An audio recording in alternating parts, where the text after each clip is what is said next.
दोस्तों, ओशो मानते थे कि व्यक्ति स्वर्ग और नर्क को अपने साथ लेकर चलता है और जितना परिश्रम वो करता है नर्क जाने के लिए, उसके लेश मात्र परिश्रम से वो स्वर्ग जा सकता है। इस लेश मात्र परिश्रम को वो ध्यान कहते थे और मानते थे कि ध्यान वो शक्ति है जो मनुष्य को वास्तविक सुख दे सकती है, मनुष्य को शिव से मिला सकती है और मनुष्य अपने जीवन में अन्यत्र कितना भी परिश्रम कर ले, शिव से अगर उसको मिलना है तो ध्यान ही अंतिम साधन है। और ओशो ध्यान की इस विधि को विज्ञान भैरव तंत्र नाम के ग्रंथ में पाते हैं। विज्ञान भैरव तंत्र कश्मीर शैव के त्रिक दर्शन का मुख्य ग्रंथ है और इस ग्रंथ में भगवान शिव के भयंकर रूप भैरव और भैरवी यानी शक्ति, इनके बीच संवाद होता है। और इसमें भैरवी कठिन दार्शनिक प्रश्न पूछ रही हैं, लेकिन भैरव उसी ढंग से उत्तर नहीं देते बल्कि कुछ विधियां बताते हैं और अगर इन विधियों से भैरवी जी गुजर गईं तो उनको अपने कठिन प्रश्नों के उत्तर मिल जाएंगे। तो शिव ये नहीं बताते कि मैं कौन हूँ, वो एक विधि भर बताते हैं और वो कहते हैं कि तुम जानो नहीं,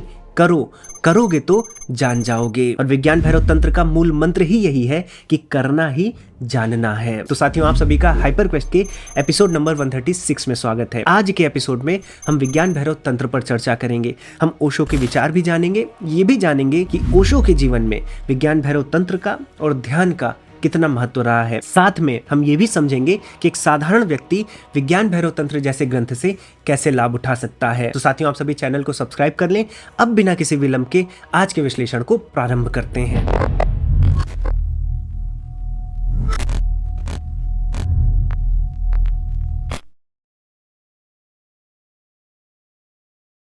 अब साथियों, जो ओशो का पूरा जीवन है और जो उनके विचार हैं उस पर हमने एक डिटेल वीडियो की थी, लिंक आ रही होगी, आप देख सकते हैं। लेकिन अगर संक्षेप में हम समझें कि उनके विचार क्या थे, उनके विचारों में पूरा जोर मनुष्य निर्माण पर था।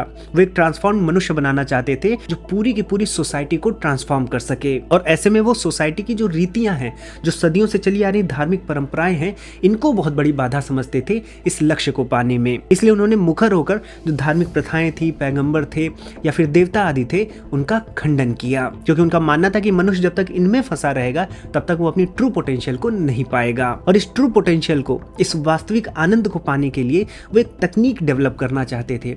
इस तकनीक को डेवलप करने के लिए उन्होंने ध्यान का सहारा लिया और ये ध्यान की जो क्रिया थी उनको विज्ञान भैरव तंत्र में मिलती है। तो सबसे पहले समझते हैं कि उन्होंने ध्यान को ही क्यों चुना। उनका कहना था कि जीवन में जिन चीजों को हम सुख कहते हैं, शांति कहते हैं, वो वास्तविक सुख है ही नहीं। इसके लिए वो एक कहानी भी बताते हैं। वो कहते हैं कि एक व्यक्ति था, वो बहुत दुखी और पीड़ित था। उसका एक मित्र आता है और उस व्यक्ति से पूछता है कि तुम इतने पीड़ित क्यों हो, दुखी क्यों हो। तो व्यक्ति कहता है कि मुझे ऐसा कोई दर्द नहीं है, बस मेरा ये जो जूता है ये मुझे बहुत काटता है। तो इस पर मित्र बोलता है कि इस जूते को बदल दो, नया जूता लो। तो कहता है कि वो इस जूते को नहीं बदल सकता, नया जूता नहीं ले सकता। और जब कारण पूछा जाता है तो बहुत ढेर सारे ऐसे कारण बताता है जिसका उस जूते से कोई लेना देना नहीं होता। जैसे वो बोलता है कि मेरी जो पत्नी है वो बीमार है, मैं गरीब हूँ, मेरी जो बेटी है वो किसी और लड़के से शादी कर ली है जिससे मैं चाहता नहीं था, मेरा बेटा जुआरी है, शराबी है। इसको सुनकर उसका मित्र फिर कहता है कि जब तुम पहले से ही इतने दुखी हो तो तुम इस जूते को छोड़ क्यों नहीं देते। तो व्यक्ति बोलता है कि जब इस जूते को उतारता हूं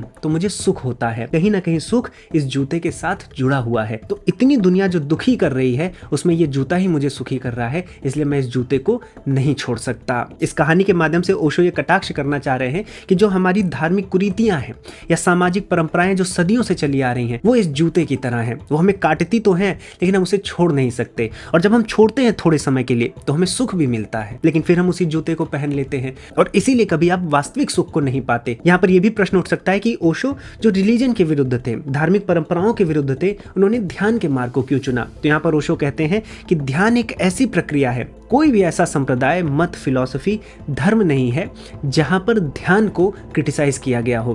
ध्यान ही एक ऐसी चीज है जो आपको शिव से मिला सकती है। और इसीलिए ओशो विज्ञान भैरव तंत्र के माध्यम से, जिसमें 112 तरह की ध्यान की विधियां दी गई हैं, ध्यान को आधुनिक समाज के लिए प्रासंगिक बनाना चाहते थे। तो साथियों, अब आइए विज्ञान भैरव तंत्र के बारे में जानते हैं। अब साथियों, जैसा कि ओशो बताते हैं कि आप किसी भी धर्म या फिलॉसफी को देखें, जो दुख का कारण बताया गया है वो है मोह, यानी कि बाहरी दुनिया से आपका अटैचमेंट। और सबसे बड़ा अटैचमेंट होता है हमें हमारे अपनों से, अपने परिवार के लोगों से। और इसमें सबसे अनफॉर्चुनेट बात यह है कि अपने परिवार में किसी को दुख हो या मृत्यु हो जाए, हम इसको नहीं रोक सकते। हमें पता है कि सबकी मृत्यु होने वाली है, होगी भी, बस समस्या यह है कि हमें ये नहीं पता है कि कब होगी। और यदि ऐसे व्यक्ति की मृत्यु हो जाए जो पूरा परिवार संभालता है तो पूरा परिवार उजड़ जाता है। इसलिए हमारे आप जैसे जो जिम्मेदार व्यक्ति हैं, जो अपने परिवार के अर्निंग मेंबर्स हैं, उनको टर्म इंश्योरेंस लेना बहुत जरूरी है। इससे हम भविष्य में आने वाले अनसर्टेन इवेंट से अगर कोई फाइनेंशियल लायबिलिटी होती है तो उससे बच जाते हैं। यदि आपको कुछ हो जाता है तो जो नॉमिनी है उसको अच्छी खासी धनराशि मिलती है, और इस धनराशि की मदद से आपके ना होने पर भी आपका परिवार जो जरूरी जिम्मेदारियां हैं, जैसे बच्चों की पढ़ाई है, घर का लोन है, या फिर बड़े बुजुर्गों के मेडिकल खर्चे हैं, वो सब उठा पाएंगे। और साथियों, अब तो आप 2 करोड़ तक का टर्म इंश्योरेंस ले सकते हैं, जिसमें मात्र 600 से 700 रुपए में आपका प्रीमियम शुरू हो जाता है, और राइडर्स के साथ लगभग 59 गंभीर बीमारियों को कवर किया जाता है। तो अपने परिवार को सिक्योर करने के लिए टर्म इंश्योरेंस जरूर लें। मैंने एक लिंक नीचे डिस्क्रिप्शन बॉक्स और कमेंट सेक्शन में दी है, आप उस लिंक पर जाकर फॉर्म को फिल करें और वहां पर 51 से भी ज्यादा पॉलिसीज को कंपेयर करके अपने लिए या अपने परिवार के किसी सदस्य के लिए टर्म इंश्योरेंस जरूर लें। आपको 24/7 क्लेम असिस्टेंस मिलता है, साथ में 10% तक का डिस्काउंट भी मिलेगा। तो मैं आशा करता हूं कि आप ये जिम्मेदारी अवश्य निभाएंगे। अब आइए विज्ञान भैरव तंत्र को समझते हैं। साथियों, ओशो मानते थे कि ध्यान केवल आस्था और विश्वास का विषय नहीं है, बल्कि ये पूर्ण विज्ञान है। ये एक ऐसा एक्सपेरिमेंट है जहां पर ऑब्जर्वर भी इन्वॉल्व होता है। अगर आप साइंस में देखेंगे तो हम ऑब्जेक्टिवली चीजों को समझते हैं, लेकिन ध्यान जो कि इनर फील्ड में होता है, जिसकी प्रयोगशाला हमारे शरीर के भीतर है, उसमें ऑब्जर्वर भी इन्वॉल्व होता है, तो एक सब्जेक्टिव एक्सपेरिमेंट बन जाता है। यानी इसमें चेतना और जगत दोनों इन्वॉल्व होती है, इसलिए हम सच्चे सत्य तक पहुंच पाते हैं। इसीलिए ओशो मानते थे कि ध्यान एक ऐसा गर्भ है जिससे नया मनुष्य जन्म ले सकता है। तो साथियों, जैसा कि मैंने आपको बताया था कि विज्ञान भैरव तंत्र ग्रंथ ये कश्मीर शैविज्म के त्रिक संप्रदाय का मुख्य ग्रंथ है। इस ग्रंथ में भगवान शिव और पार्वती जी के जो भैरव और भैरवी रूप हैं, उनके बीच का संवाद है।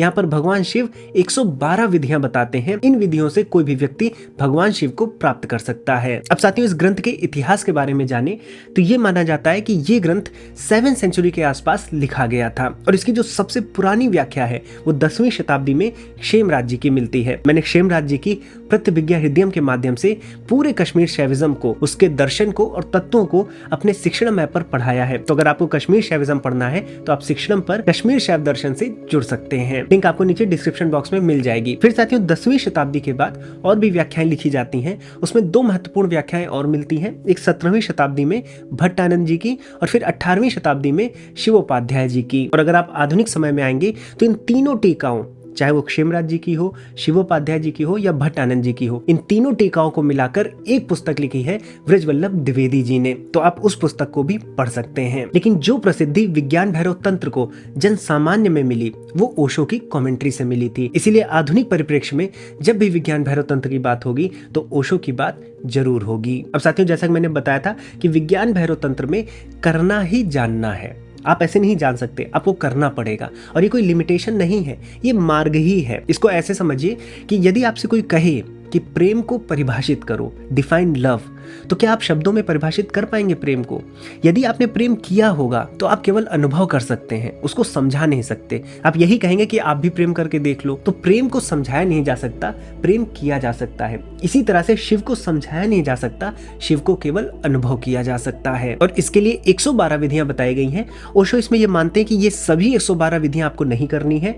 इसमें से जो भी विधि आपको सूट करती है, आप उस पर आगे बढ़ सकते हैं, वो विधि अपने में पर्याप्त है। ओशो ये भी मानते हैं कि इन 112 विधियों के अलावा पूरे यूनिवर्स में, पूरे ब्रह्मांड में और कोई विधि नहीं है शिव को समझने के लिए। ये 112 विधियां अपने आप में संपूर्ण हैं। इनमें से ही कोई ना कोई विधि आपको शिव तक पहुंचा सकती है। अब साथियों, विधियों में आगे बढ़ने से पहले हम विज्ञान भैरव तंत्र का अर्थ समझ लेते हैं कि विज्ञान भैरव तंत्र आखिर ये नाम क्यों रखा गया। ओशो इसकी जब व्याख्या करते हैं तो ये बताते हैं कि विज्ञान भैरव तंत्र में विज्ञान और दर्शन का बहुत अच्छा समागम है। ये एक ऐसा ग्रंथ है जिसमें विज्ञान और दर्शन साथ में आ गए। ओशो मानते थे यहाँ विज्ञान का अर्थ अवेयरनेस से है और भैरव का अर्थ अवेयरनेस उसकी जो हमारी अवेयरनेस के परे है। यानी यहाँ पर विज्ञान और दर्शन 2 चीजों की बातें की जा रही हैं। विज्ञान आंसर करता है कि चीजें कैसे हैं, दर्शन आंसर करता है कि चीजें क्यों हैं। एग्जाम्पल के लिए अगर हम ये मेज लें तो ये मेज कैसे है ये विज्ञान हमें बताता है कि ये कैसे बनी है, किन चीज़ों से बनी है, कैसे ये अस्तित्व में आई है। लेकिन इसका अस्तित्व ही क्यों है, ये मेज है ही क्यों, ये दर्शन बताता है। विज्ञान और दर्शन में अंतर समझने के लिए एक छोटा सा एग्जाम्पल आपको देता हूँ कि यदि कोई अपने आँख पर पट्टी बांधा हो और आपके पास आए और पूछे कि प्रकाश क्या होता है, और आप उसको प्रकाश के गुणों के बारे में बताएं कि प्रकाश वो है जिससे हम चीज़ें देख सकते हैं। प्रकाश की आप विजुअल रेंज की अगर आप वेवलेंथ्स बता दें तो आप प्रकाश के अराउंड बहुत ढेर सारी चीज़ें बता सकते हैं उस व्यक्ति को जिसने आँख में पट्टी बांधी है। लेकिन ये केवल विज्ञान है, इससे वो कभी प्रकाश को समझ या अनुभव नहीं कर पाएगा।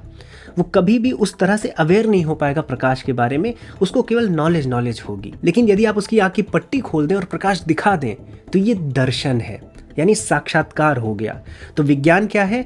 उस चीज के बारे में पूरी नॉलेज। दर्शन क्या है? सीधा साक्षात्कार हो जाना। और ओशो ये मानते थे कि विज्ञान भैरव तंत्र एक ऐसा ग्रंथ है जो वैज्ञानिक विधियों को भी साथ में लाता है और उसका उद्देश्य क्या है? साक्षात्कार, सीधा शिव का दर्शन, सीधा उस एंटिटी का अनुभव हो जाना जो हमारे डायमेंशंस के, हमारी अवेयरनेस के परे है। तो विज्ञान अवेयरनेस, भैरव जो अवेयरनेस के भी परे है, उसकी अवेयरनेस जो हमारी अवेयरनेस के परे है। अगर आप भैरव शब्द को देखेंगे तो क्षेमराज जी ने अपनी जब टिप्पणी की थी, व्याख्या की थी, तो भैरव शब्द को भी परिभाषित किया था निरुक्त के अनुसार। उन्होंने भैरव शब्द को बोला था कि ये भा, रा और वा से बना है, और उसको जब एक्सपेंड किया था तो भा से भरण, रा से रमण और वा से वमण।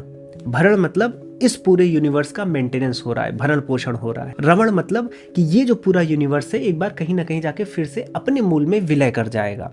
और वमन का मतलब ये था कि ये जो यूनिवर्स है ये फिर उसी मूल से बाहर आएगा।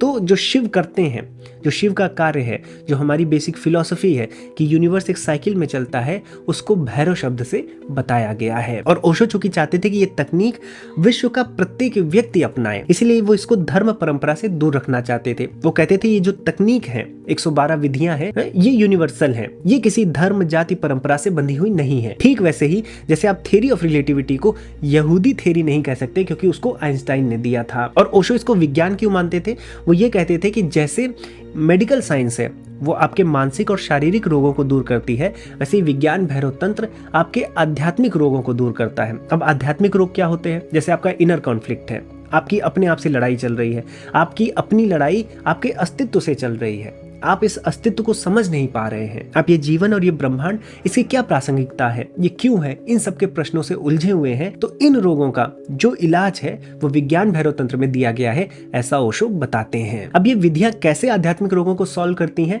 तो इसमें ओशो बताते हैं कि सभी आध्यात्मिक रोगों का जो जड़ है वो मन है। और जब आप इन विधियों का अभ्यास करते हैं तो मन क्या करता है? भविष्य और अतीत में जाना बंद कर देता है, उसकी ये यात्राएं बंद हो जाती हैं, वो सीधा वर्तमान में आ जाता है। और जब मन वर्तमान में आ जाता है, स्थिर हो जाता है, तो सत्य अपने आप प्रकट हो जाता है। ओशो यहाँ तक ये भी कहते हैं कि यदि आपका मन वर्तमान में है तो आप ऑलरेडी निर्माण पा चुके हैं, आप मोक्ष में हैं। मोक्ष के लिए आपको मृत्यु की आवश्यकता नहीं है। अब साथियों आइए विज्ञान भैरव तंत्र की कुछ विधियों को समझते हैं।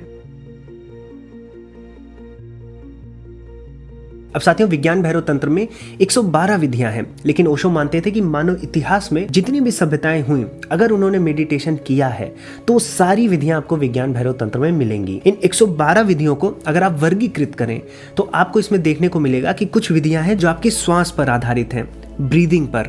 कुछ विधियां हैं जो वाणी पर आधारित हैं, शब्दों के उच्चारण पर आधारित हैं। वैसे ही कुछ विधियां हैं जो शरीर के किसी भाग पर ध्यान केंद्रित करवाती हैं। वहीं कुछ विधियां हैं जो कुछ अक्षरों पर मनन करने को कहती हैं। और कुछ विधियां हैं जो इन सब का कॉम्बिनेशन है या अलग अलग पार्ट्स को लेकर कॉम्बिनेशन बनाया गया है। तो ओशो मानते हैं कि 112 विधियां अपने आप में कंप्लीट हैं। अब साथियों आइए श्वास की एक विधि को समझते हैं। पहले श्वास को समझते हैं। श्वास को हमेशा से सनातन धर्म में प्राण का प्रतीक माना गया है। जब एक आप श्वास लेते हैं तो आपका समझ लीजिए पुनर्जन्म होता है, आपके अंदर प्राण जाता है, आपको जिंदा रखता है। और जब आप श्वास छोड़ते हैं तो ऐसा माना जाता है कि आपकी मृत्यु हो गई है, क्योंकि अगर आप अब श्वास नहीं लिए तो आप मर ही जाएंगे। तो जो आप छोड़ते हैं वो मृत्यु है, जो आप लेते हैं वो ऐसे संजीवनी की तरह देखा जाता है कि आपको जीवनदायी है। और ये जो श्वास है इसको प्राण से जोड़ा गया है कि आपके शरीर का जो वाइटल फोर्स है वो कहीं ना कहीं श्वास से जुड़ा हुआ है। यदि आप उपनिषदों में भी जाएं, मैं प्रश्न उपनिषद की कक्षाओं में ये पढ़ाया हूँ कि किस प्रकार से ये जो प्राण होता है ये जन्म लेता है। प्रश्न उपनिषद में ये प्रश्न ही था कि प्राण कैसे कार्य करता है। तो वहां पर महर्षि पिपलाद जी ने बताया था कि जब आत्मा और शरीर साथ आते हैं, क्योंकि सनातन धर्म की जो बेसिक फिलॉसफी है यही है कि आत्मा नित्य, शरीर बदलते रहती है। तो जब भी वो शरीर के साथ आती है, किसी भी शरीर के पास आती है, तो प्राण की छाया बनती है, शैडो बनती है। इसको समझाने के लिए वो बताते हैं कि जैसे प्रकाश है और कोई ऑब्जेक्ट है, तो ऑब्जेक्ट और प्रकाश साथ में रहेंगे तो उस ऑब्जेक्ट की छाया जरूर बनेगी।